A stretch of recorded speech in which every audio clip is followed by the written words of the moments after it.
afternoon, ladies and gentlemen, and viewers at large. My name is Jane. Yetuko MC Maela Ward. This is our area, and we are here holding just a brief meeting as we proceed to the grounds where we are holding prayers that are thanking God for this far. Is our Ebenezer.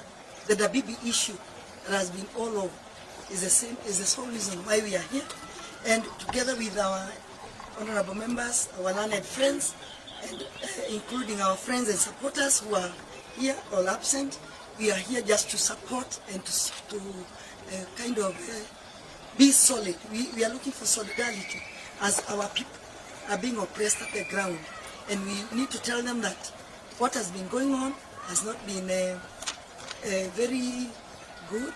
It has really oppressed them both emotionally and physically, and we believe that with this team, we have the Gema, the Mount Kenya jurist, the media, and every other person who is supporting us. We are sure to win this battle. It has just begun. We even know today that the Askaris are all over, but we still believe that this we have started, we are going to win. So I want to thank you and even tell everybody, take courage. This is just a beginning, and we are surely going to win. Thank you very much.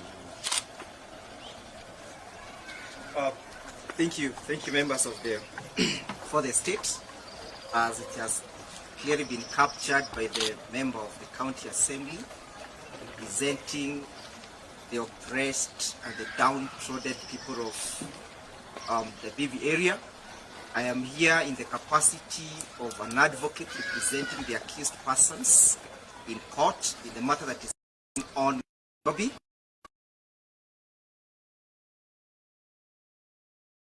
Prayers and thanking with our clients in Dabibi. We also say that came to a when Naboth Ahab, that the Lord says that I give you the chance of my statement going to Honorable Excellency Jimmy Wanjigi will speak further to that topic, but the message today will not touch the inheritance of our father. Thank you. Thank you, members of the press, His Excellency Jimmy Wanjigi, elected MCAs, and the media. We have a very simple message. Maybe for those who are wondering what we are saying, 5,000 acres of government land have been appropriated to a single individual in the name of the president. And this land previously was occupied by Kenyans who know no home, who knew no home, and who have never been identified with any piece of land in Kenya except the one in contest. They have cried to Kenyans, they have cried to the government, they have cried to the media, but friends of the Dabibi owners have come, and we are coming here. Sadly, because we are aware that close to 500 members of National Police Service have been asked to barricade the area against holding of prayer. This is contrary to constitutional right of assembly, constitutional right of exercising faith of one's choice. Today's event is about Thanksgiving ceremony presented by the MCA. We want to tell them they have friends, they have warriors, they have valiant men and women standing for them. Be not afraid. Not now, not tomorrow, not any day. I want to give this chance to the captain to come and strike the nail while it is hot. Jim Wanjigi. Good afternoon, members of the Fourth Estate. Thank you for coming. Firstly, let me say I'm very humbled to be here, very much at the invitation of the Dabibi people, led by their very able MCA, who is here by my left side. This is a tragic case. On a day when we should be mourning our good general, I want to extend a condolence message to him and to his family from here, Dabibi. This is a very sad day because we've come for prayers. Simple, humble prayers of thanksgiving for what has been clearly an oppression of the people of Dabibi. This oppression we have never ever seen since the time of ukoloni. During the time of ukoloni, the Mzungu Mubeberu himself was very good at telling us we raise the Bible and close our eyes. And once we closed our eyes, he took out a gun and took our land. When we opened, our land was gone.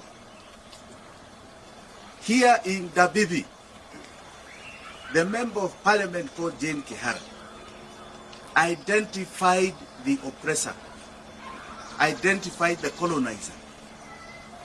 The colonizer here is one William Samoei Ruto, who took the same Bible, swore an oath to the people of Kenya that he shall protect their life and property.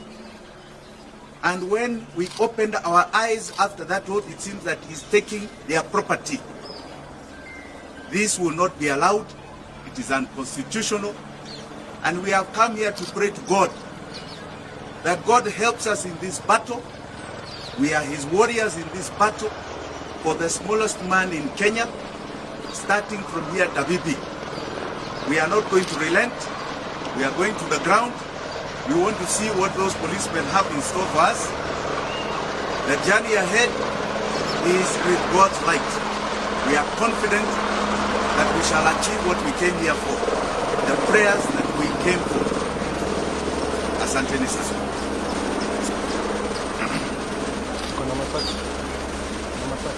Ndugu zanguni, tumefika hapa leo Dabibi, Naivasha, kwa sababu tunaambiwa kuna mkoloni ambao amechukua ardhi ya wananchi wa Dabibi. Huyo mkoloni tuliambiwa na mbunge wa hapa Jane Kihara. Huyo mkoloni tuliambiwa anaitwa William Samoei Ruto. Hii ardhi ya Dabibi ni ardhi ya watu wa Dabibi. Wengi wao walizaliwa hapa. Kuna mzee ambao namjua, nilimtoa akiwa huko industrial area Remand. Mzee wa miaka 70 alizaliwa hapa Dabibi. Tumekuja maombi miaka 90. Tumekuja hapa kuomba, si kitu kingine. Tumekuja kuomba na watu wa Dabibi, na tunaambiwa. Before then, I want you to do a summary in Gikuyu for the sake of the citizen person here. Asanteni sana. 2 questions. Any? Maybe have you identified any other cases of top government officials who have been acquiring land illegally? We have identified what we like to call major land grabbing in Kenya. And this scheme is deliberate. It is happening even as far as Marsabit. But I don't like to involve other people. You know, they say the fish rots from the head. Look at the head of government, because you're asking about government officials. The head, we know him. That is where it is rotten. Once it's rotten there, the whole fish is rotten. And that's a problem. We have started here in Dabibi, but we'll be traveling to different places, including that Marsabit, where we know land has been grabbed for our mineral wealth that is there. We are going to go to Kilgoris. We are going to go to Kajiado. We are going to go to Taita Taveta on this singular issue and many other parts of this nation. Maybe how do you seek to help the residents of the Fifi we have already gain the land? It is their land. And the fortunate thing is that if you heard what the Mheshimiwa had said, Jane Kihara, she said that this property was bought through a man called Benjamin Kipkulei. And Benjamin Kipkulei had a case in court with the WB people last year, a case with which he lost. He lost that case. He could not prove ownership. This land is owned by the WB people. So how we have helped them is the following. We're helping them in their court cases. That's why we come for Thanksgiving. We managed to get a lot of cases removed, and we got many people out of remand. And we are helping them with their court cases. We are also helping them in the cases of making sure that nobody can come and take their property. And this is Dabibi. We intend to do that all over this country because we still believe in the rule of law, some of us. And we expect those in authority to obey the orders of the court. The court, for example, there is a court order that says the police should not be on that property. We don't know what they are doing there. We don't know what GSU is doing there. They say they are protecting a VIP's property. They have no business being there. The court has ordered them out. And that's what we are coming. We are coming to pray. We are coming to pray, to reinforce with prayers those court orders. Asante sana. Thank you. Okay, thank you very much.